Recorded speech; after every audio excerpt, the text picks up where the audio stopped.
channel, guys. So as you just saw, we took apart the dash even more. I got the dash plugged in, and while I was plugging it in, that whole casing came off because it just slips on and off. And man, look at the motherboards on this thing. Thankfully, I don't see a lot of corrosion on the motherboards themselves. Now I'm super excited to open this ignition from Cary, and I made a mistake in my last video. Cary is a gentleman, not a lady. So Cary, this is my official retraction. I'm sorry, sir. So without further ado, the clips you're about to see are actually him and his 12-year-old son, Joshua, cutting the keys for me. And then we're gonna open the ignition and hopefully start the bike. 4.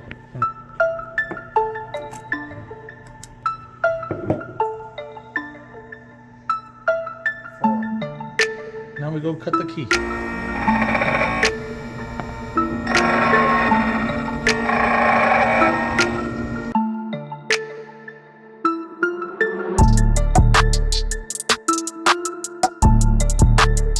How'd you guys know my favorite flavor?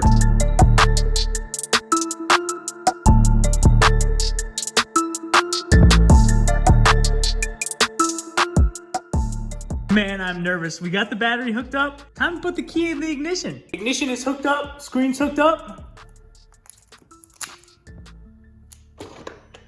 We got power. Nothing is on the screen though. So the bike powers up, but before I start it, I want to get that other module that goes to this plug right here and plug it in. Here it is. Not exactly sure what this goes to, but it's plugged in. Oh, I heard more things this time. Still nothing on the screen. I might have messed the screen up. Let's start the bike. Key on.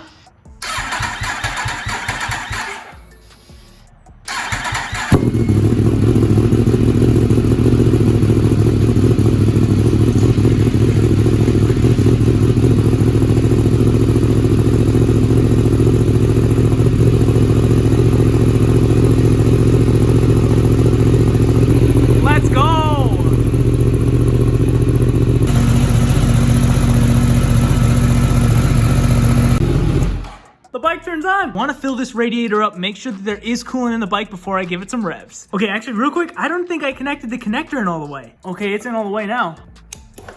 Nothing. Let's try again. I connected everything, made sure all the connections were in. Let's turn on the key. What? No way. Oh, I can barely see these things. Man, you can barely see the tack right there. For the RPMs, I can see the 6, 7, 8. I could see mode, power right there. I think I did mess this screen up, guys, when I was taking it apart. See that when I press on it? That's weird. I still can't see the right side, which is where the miles are, I think.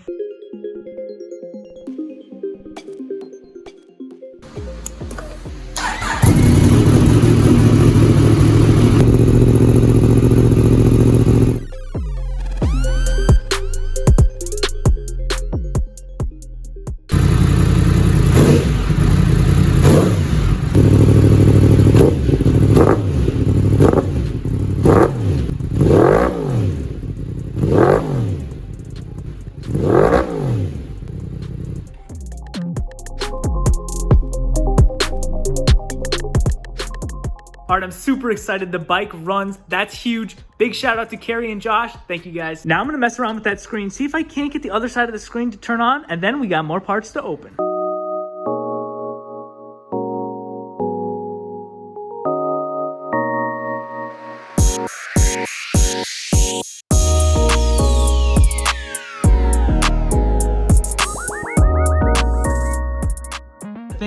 We've reached an end with this dash. Maybe aftermarket dash, maybe a new dash, maybe a used dash. Thinking about it again, I should have just definitely left the dash cracked and tried to turn it on that way. I probably would have got the miles off of it, but what's done is done. We'll move on to some more boxes now.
guys, I'm an absolute noob. I completely forgot I need to change out the sprockets because I went with a 520 chain, so the sprockets are on the way. Man, I'm 0 for 2 with this chain stuff, but let's move on to some more boxes.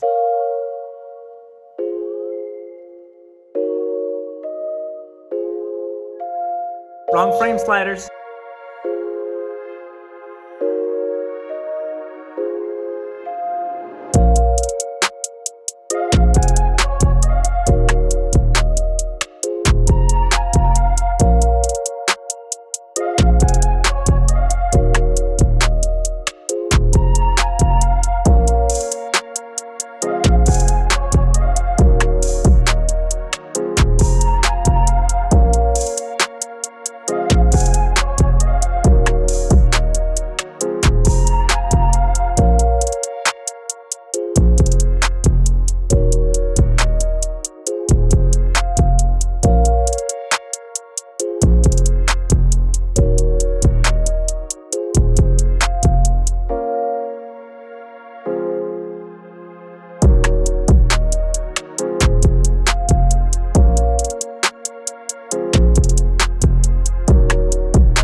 The wiring on the side of the bike is complete. I am very curious why they choose to run wires on top of the radiator. Now we're gonna start putting together the front, and I'm excited to see this bike take shape.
Alright guys, as you can see, we have a lot of hardware and wiring going on. Right now I'm assembling the whole front stay bracket with the headlights and the daytime running lights. As you can see, daytime running lights are in the middle, and then this headlight is the whole bottom piece. Already swapped over that module and removed the old module, which is pretty broken. These broken pieces are a lifesaver, and let me show you why. All I have to do is match up where this broken piece goes on the bike, and check that out. It's a direct match. Now all I do is swap over this stuff to the new bracket, and then I can route the wiring correctly. So let's keep going.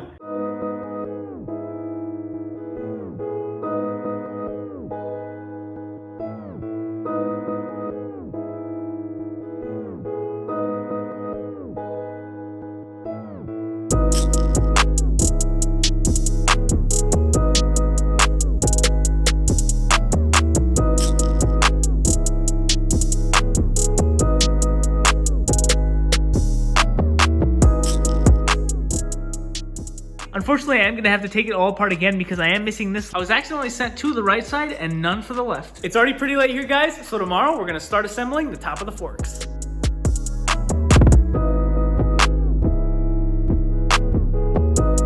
Quick side note, guys, we are about to hit 50K subscribers. Huge shout out to you guys. 49,998, 49,999. There we go, guys. 50K, man. Big thanks to you guys for making this happen. And of course, all the glory goes to God. Let's get back to the bikes.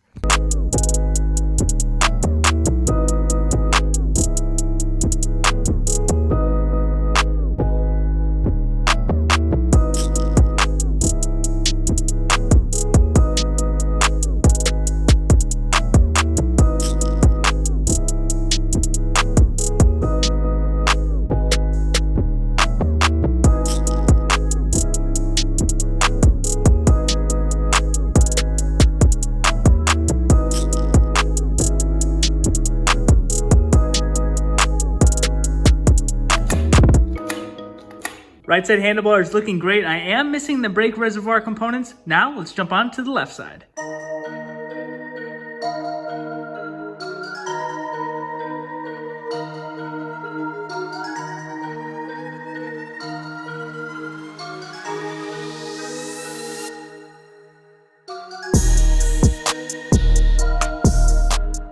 Unfortunately, I didn't realize the clutch sensor is broken on the left side handlebar, so I ordered that. I decided to figure out my wiring situation in the rear. I tested the leads in here, and I wasn't getting any power, and I was only getting ground.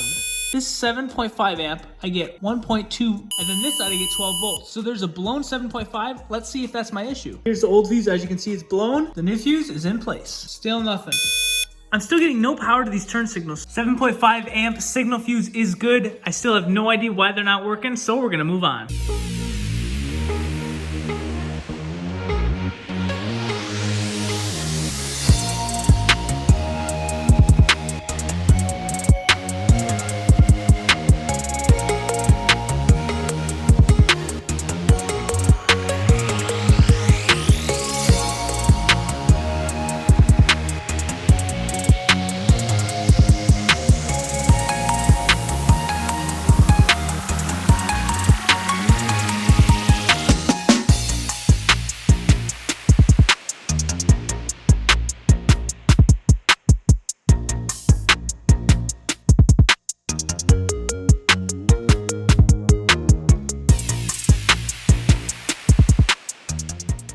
Alright guys, you probably guessed it already, but this is a complete, authentic carbon kit from RPM Carbon. Andreas at RPM Carbon sent over a complete, and I mean complete, trim and fairings, full carbon set for this R1M. He's also hooking you guys up with a 10% off your order with the promo code CJ10 if you want to get some carbon for your bike. I already installed the carbon mudguard, and man, it fit right in there, and it looks so good. I've got lots more pieces there, and a whole nother box of carbon right over there. Unfortunately, I am still waiting on some key parts from Yamaha before I can really start to put this bike back together and carbonize it. So guys, we'll catch you in the next one.